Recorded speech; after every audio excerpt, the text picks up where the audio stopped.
So what we're going to do is look at how to analyze a rental property in 2023. I've got my camera right here. It's going to look over my shoulder. I've got some notes. We're writing this stuff down and just going to show you how we look at property, how we analyze it. We're going to look at things like cash on cash return, cap rate, 1% rule, and then net income after financing. So stay tuned. Here we go. If you like what you see, go ahead and like the video, subscribe to our channel, and we'll put out more content for real estate investors just like you.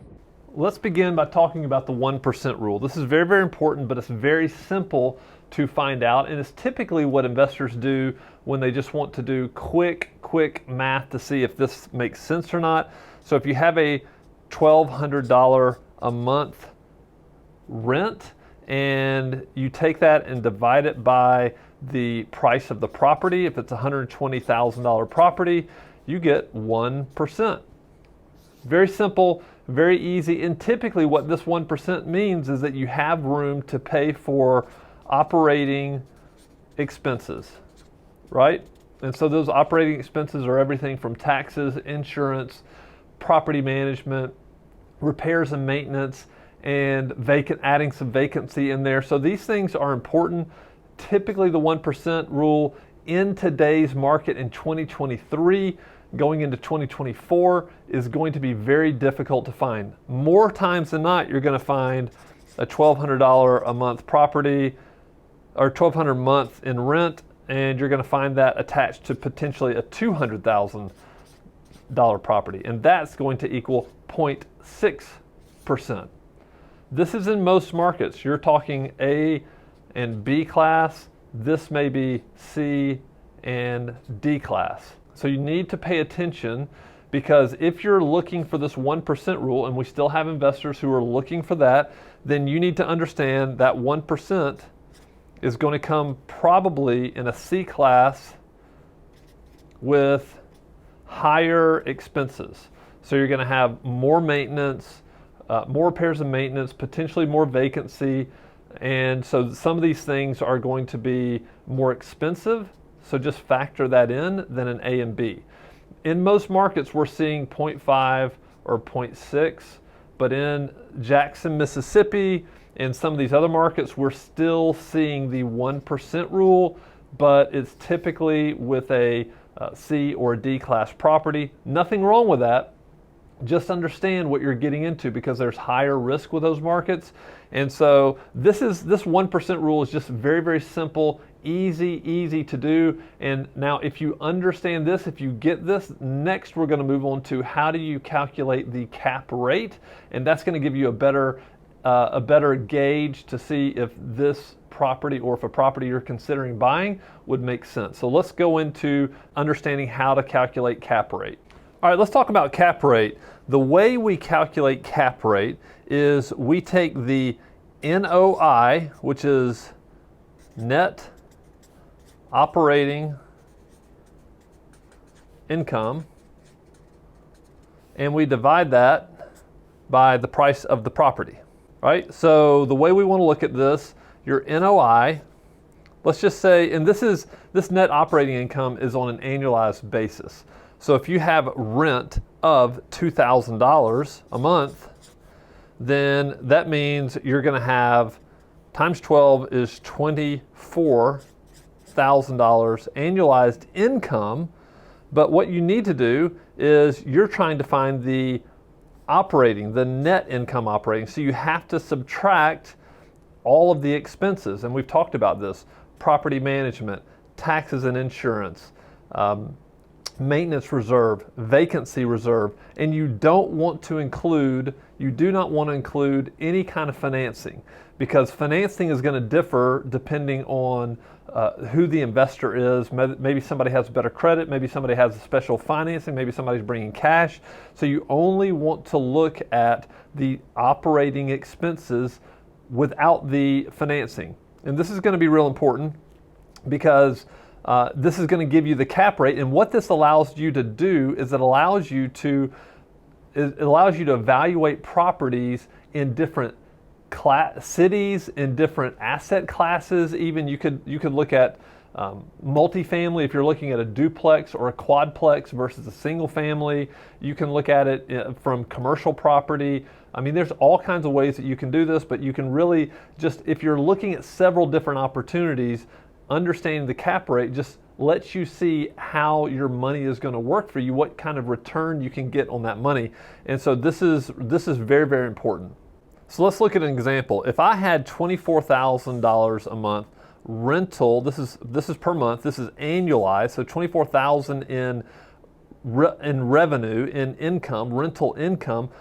Now I need to understand what my operating income is, so I'm going to take off all the expenses. And so I might take off, you need to go through and understand the taxes, the insurance, add in vacancy. We talk about maintenance reserve. So what are you gonna look at for maintenance reserve? I tend to think 1 to 2% of the ARV. The challenge is that not all markets are created equal, and so just be very, very clear about what your operating expenses are. So what if we had $24,000? Let's just say we had $10,800 in expenses. What is that going to give you? That's going to give you an NOI of $13,200. And then what you want to do is you want to divide this by the purchase price. If the purchase price was $200K, so we're going to divide this by $200K, and what is that going to give you? That's going to give you a cap rate of 6.6%. Very, very simple math. And then you can look at this. Let's just say this property cap rate in Jackson, Mississippi was this, but I was looking at another property in Nashville and the cap rate was 4.5%. Well, Nashville and Jackson are not created equal, right? And so you may be buying in Franklin, Tennessee, or you may be buying in Brentwood, Tennessee, which is in Nashville, suburbs of Nashville, and you be thinking, oh wow, well, I want 6%. Well, it's going to be very, very difficult to get a higher cap rate on these nicer areas, these A-class properties, because you're going to get more appreciation when you're buying in these areas than you are in Jackson or a C-class property in Birmingham or Chattanooga or Little Rock, Tennessee, Arkansas. So, but this is how you understand the cap rate. It is the net operating income divided by the price of the property. And remember how to calculate your net income. Your net operating income is to take your annualized rent minus all the expenses. And this is where we see investors mess up, is because they don't take enough. They're not conservative enough. And so what they do is they think, oh, well, I'm not going to have a lot of vacancy, and so I'm not going to count any in vacancy, or I'm not going to have many repairs because I know that I'm going to buy a property, or I'm going to rehab this house so that the person is not going to need anything for an entire year. That is not a good assumption. So this is the way you do it. This is the way you get cap rate. It's really important. This is what institutions use. Institutional investors, more sophisticated investors use cap rate. So it's really, really good to know exactly what this is before you buy a property. But it's very simple to do, just on back of the napkin type of math. So next, what we want to do is look at net income after financing. And all this is just figuring out all of your expenses with financing added, because this is a very important part. Again, some people may be using private money at a different rate than another person can go to the bank. Somebody may be more credit worthy than a different person. So there's all kinds of ways to get financing for these properties. But what we really want to look at is the way we calculate this is very, very simple. It is your net operating income, which we already know how to get that. We looked at that this past time, minus your annual mortgage expenses. If you're doing a traditional, should be a you there, if you're doing traditional mortgage, or whatever your expenses related to financing. Why people do this, why this is important, is because it actually gives the true cash flow. And so this is what investors that we talk to all the time are very interested in. They want to know how much money are they going to put in their pocket.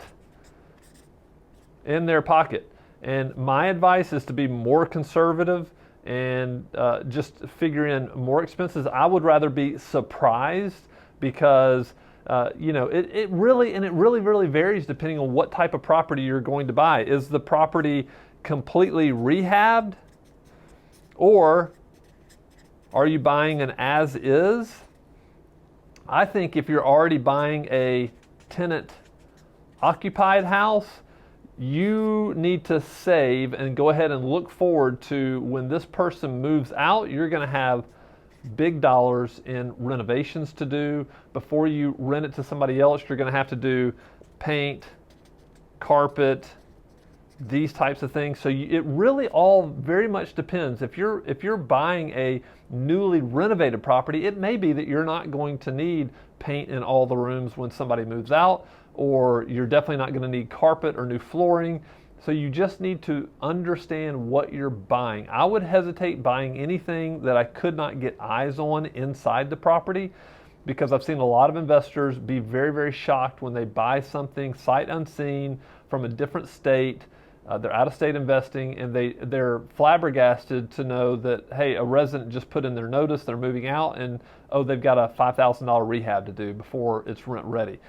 They aren't prepared for that, and that will absolutely wreck your cash flow. So this net income after financing is really all about understanding what the cash flow is. And so next, what we're going to do, the very last way we're going to analyze this, is we're going to look at cash on cash return. All right, so here we are talking about cash on cash return. This is all about your cash out of pocket. And the reason why investors like to look at this metric is because they're really determining, a lot of times they're determining, should they be investing in real estate? Should they be investing in the stock market? How are they going to diversify, and what kind of returns are they going to get based on whatever investment vehicle they use? And so cash on cash return is very simple to calculate. So what you take is what we just looked at. You take the net income after financing, right? And you divide this by the cash invested. So let's just say that you invested I'm just going to make this pretty simple. Let's just say you put down $25,000. Let's say you bought a $100,000 property, you put down $25,000 in cash, and your net income after financing is, let's just say it's $200 a month. That's your monthly cash flow. Well, you would say I'm going to do times 12, which is 2,400. That $2,400 is what you're going to use. You're going to take $2,400 divided by $25,000 that I put down, which is going to be just under 10%, 9.5 or something like that. So it's going to be just under 10% cash on cash return. So this is how you calculate your cash on cash return. Very, very simple. It's the net income after financing annualized divided by the cash you invested, right? So it's that $2,400 in cash flow that I'm expecting for the year divided by what I put in there.